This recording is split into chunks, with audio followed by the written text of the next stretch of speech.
Hi guys, मैं हूं मोहम्मद नसीम कस्सार और आप देख रहे हैं स्मार्ट माइंड यूट्यूब चैनल। आज के इस वीडियो में हम बात करने वाले हैं बूटस्ट्रैप के कुछ एलिमेंट्स के बारे में। क्या क्या बूटस्ट्रैप में क्लासेस हैं वो सब जानेंगे। देखिए, इससे पहले वीडियो में मैंने आपको बूटस्ट्रैप का इंट्रोडक्शन दिया था, उसमें बूटस्ट्रैप क्या है वो सब बताया था, और बूटस्ट्रैप का हम यूज़ कैसे करते हैं सीडीएन की मदद से, वो सब मैंने आपको इससे पहले वीडियो में बता दिया है। यदि आपने इससे पहला वीडियो नहीं देखा है और आप एक अच्छे बिगनर हैं, अच्छे डेवलपर बनना चाहते हैं, तो आपको पहला वीडियो देख लेना चाहिए। ठीक है, तो जिन लोगों को वीडियो पसंद आए तो यार वीडियो को लाइक ज़रूर करिएगा। जो हमसे जुड़ना चाहते हैं हमारे यूट्यूब चैनल को सब्सक्राइब करिए ताकि आप एक अच्छे वेब डेवलपर बन सकें, क्योंकि हम अपने इस यूट्यूब चैनल पर कोडिंग संबंधी वीडियो हमेशा अपलोड करते रहते हैं और आप देख रहे होंगे। चैनल पर विजिट कीजिए।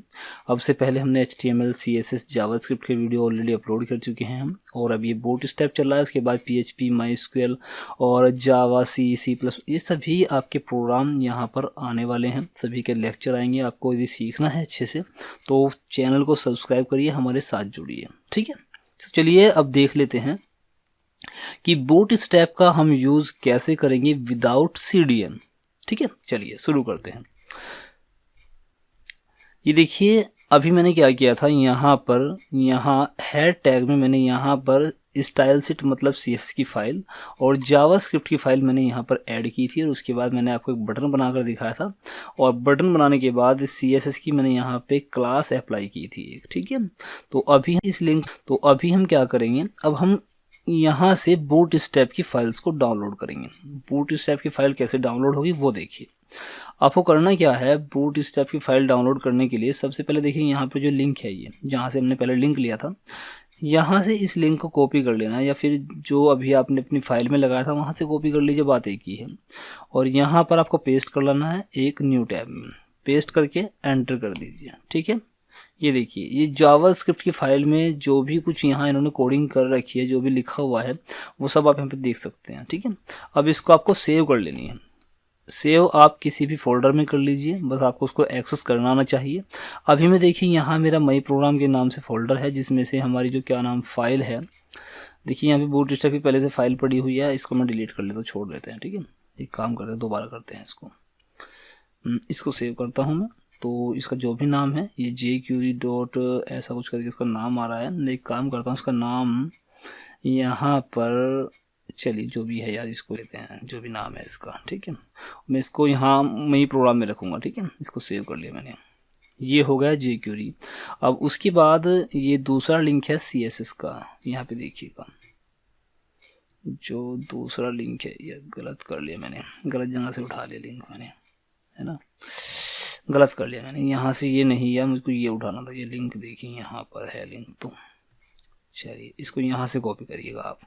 ठीक है, पहले वाला लिंक, ये CSS की फ़ाइल होगी। ठीक है, और अभी मैं क्या करता हूँ, मैं जो अभी मैंने यहाँ पे फाइल को सेव कर लिया गलत, इसको मैं यहाँ से डिलीट कर लेता हूँ।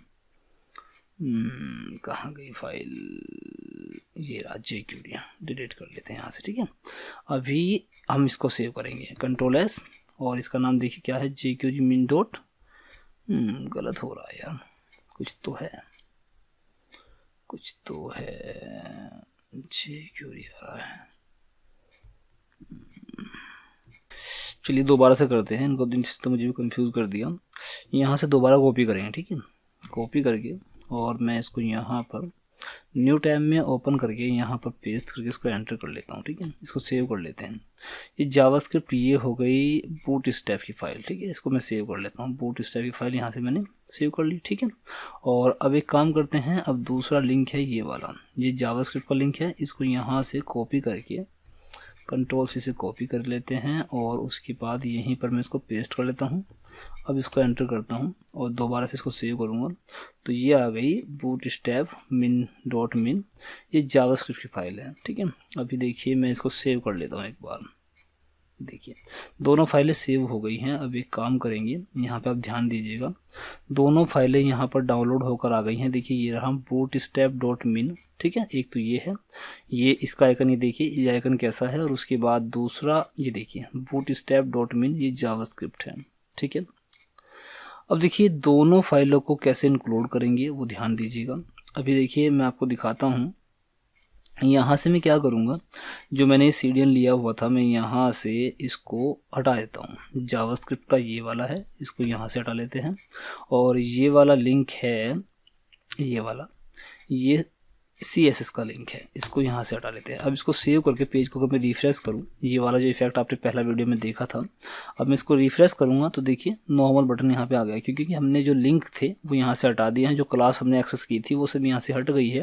तो जैसे ही क्लास यहाँ से हटी तो उसका इफेक्ट भी यहाँ से हट गया है। ठीक है, अभी देखिए हम क्या करेंगे, अब हमने जो न्यू फाइल अपनी डाउनलोड की है उनको यहाँ पर लगाएंगे। ठीक है, देखिए ये क्या है, ये बूटस्ट्रैप की फाइल, ये CSS की फाइल है, और ये है bootstrap.min, ये जावास्क्रिप्ट के। यहाँ पे देखिए ये लिखा हुआ है जावास्क्रिप्ट फाइल, और ये लिखा हुआ है कैस्केडिंग स्टाइल शीट डॉक्यूमेंट, मतलब CSS की फाइल ये वाली है। तो इन दोनों को इंक्लूड करने के लिए हमें सिंपली क्या करना है, देखिए यहाँ पे पाथ बताना होगा कि कहाँ पर हमारी ये दोनों फाइलें हैं। तो जहाँ पर देखिए ये वाले, हम इस वाले फाइल में हम काम कर रहे हैं, इंडेक्स वाली में, तो जहाँ पर इंडेक्स की फ़ाइल है वहीं पर ये दोनों फाइल भी हैं। तो पाथ कैसे बताएंगे, जहाँ पर मौजूद है सेम जगह पर। तो उसके लिए हम क्या करेंगे, देखिए यहाँ पर हम सीधा सीधा क्या करेंगे, हम उस फाइल का नाम लिख देंगे बूटस्ट्रैप डॉट, देखिए यहाँ पे आ गया bootstrap.min.css। तो ये ऊपर हम CSS की फाइल इंक्लूड कर दी मैंने, और इसी तरह यहाँ पे जावास्क्रिप्ट भी कर देंगे। यहाँ पे मैं लिखूंगा bootstrap.min.js। देखिए दोनों फाइल वहीं पर मौजूद थी, उनके नाम ऑटोमेटिक मेरे सामने आ गए, और ये मैंने इनको एड्रेस दिया। अब मैं इसको सेव करके अगर पेज को अब रिफ्रेश करूँ तो देखिए अब इस पर इफेक्ट पड़ना चाहिए, क्योंकि जो फाइल हम CDN की मदद से एक्सेस कर रहे थे, अब वे दोनों फाइलें हमने अपने उसी फोल्डर में हमने सेव कर ली जहाँ पर हमारी फाइल मौजूद है। और अब मैं इसको रिफ्रेश करूँ तो देखिए ज़रा, अभी कोई इफेक्ट नहीं पड़ा है। ठीक है, अभी कोई भी इफेक्ट यहाँ पे नहीं पड़ा है, तो क्या वजह हो सकती है,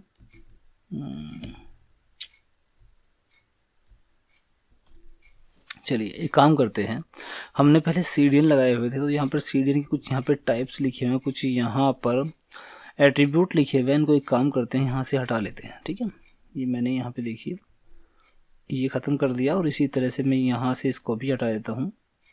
ये देखिए यहाँ से मैंने इसको भी हटा दिया।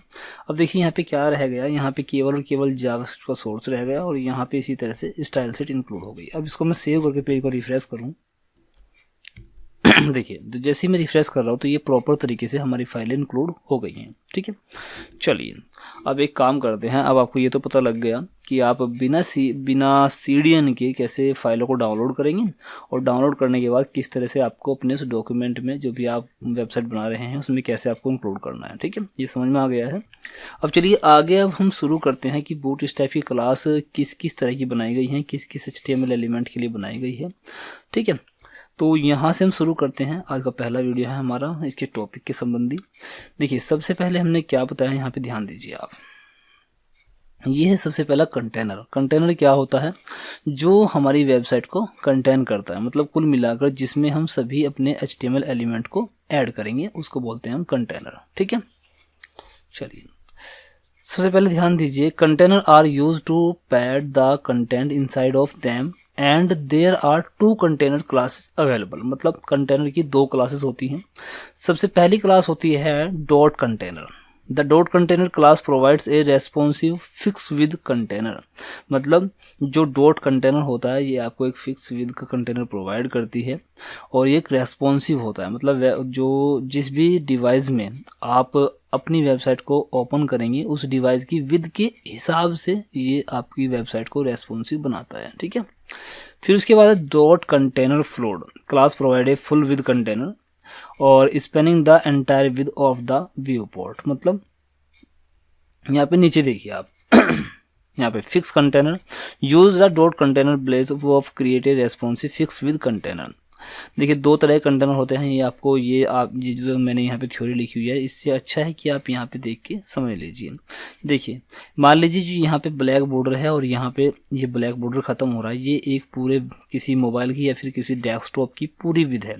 ठीक है, अब पूरी विड्थ देखिए, यहाँ पे देखिए extra small size, medium, large, extra large, इन सभी में ये अलग अलग साइज हैं जो मैक्सिमम डिवाइस के आते हैं। पहले इस साइज के डिवाइस आ रहे थे एंड्रॉयड मोबाइल वगैरह। ठीक है, लेकिन अभी क्या है काफ़ी रेजोल्यूशन आ रही है। ठीक ठीक है। तो अलग अलग डिवाइस के लिए आप अलग अलग वेबसाइट का जो रेस्पॉन्स डिज़ाइन है वो तय करते हैं इनकी मदद से। अभी आपको समझना है कि कंटेनर क्या है। देखिए यहाँ पे देखिए, ये मैंने आपको बताया कि ये मान लीजिए ब्लैक बॉर्डर यहाँ से लेकर यहाँ तक किसी भी डिवाइस की विड्थ है। और यदि आप कंटेनर क्लास का यूज़ करेंगे तो जहाँ पर आपकी वेबसाइट का जो डाटा होगा, जो कंटेंट होगा, वो इस कंटेनर के अंदर हम रखते हैं। जो मैंने यहाँ पे डार्क किया हुआ है, देखिए ये जो मैंने डार्क किया हुआ है ये कंटेनर है। इसी कंटेनर क्या करता है, लेफ्ट साइड में और राइट साइड में कुछ मार्जिन छोड़ देता है और बीच में हमारी जो वेबसाइट बनती है उसका डाटा रखता है। बीच मतलब कुल मिलाकर ये है कि यहाँ पे भी जगह छूटेगी और यहाँ पे भी जगह छूटेगी। लेकिन अगर आप कंटेनर फ्लूइड का यूज़ करेंगे तो लेफ़्ट और राइट साइड में कोई मार्जिन नहीं छूटेगा। प्रॉपर जितनी भी किसी डिवाइस की विड्थ होगी उसको कवर किया जाएगा, ठीक है। तो ये बात पे डिपेंड करता है कि आप अपनी वेबसाइट में लेफ़्ट और राइट साइड में कुछ मार्जिन छोड़ना चाहते हैं या नहीं छोड़ना चाहते हैं, ये आप पे डिपेंड करता है, ठीक है। इसको बोलते हैं हम फिक्स विद कंटेनर, ठीक है। फिक्स विद मतलब जितनी भी किसी डिवाइस की विड्थ होगी पूरे को कवर किया जाएगा, ठीक है। अभी मैं आपको दिखाता हूँ, ठीक है।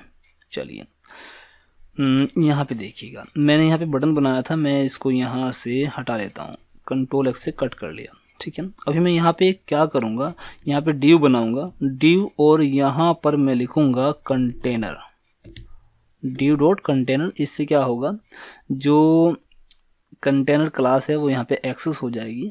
अब देखिए यहाँ पे मैंने क्या किया, एक कंटेनर क्लास मैंने इसको दे दी है। अब इसको सेव करके पेज को अगर मैं रिफ्रेश करूँ, देखिएगा पेज को मैंने रिफ्रेश कर लिया, इससे यहाँ पर कुछ भी दिखाई नहीं दिया। लेकिन अभी हम क्या करेंगे, जो मैंने यहाँ पे बटन बनाया था, मैं उसको यहाँ पेस्ट कर लेता हूँ।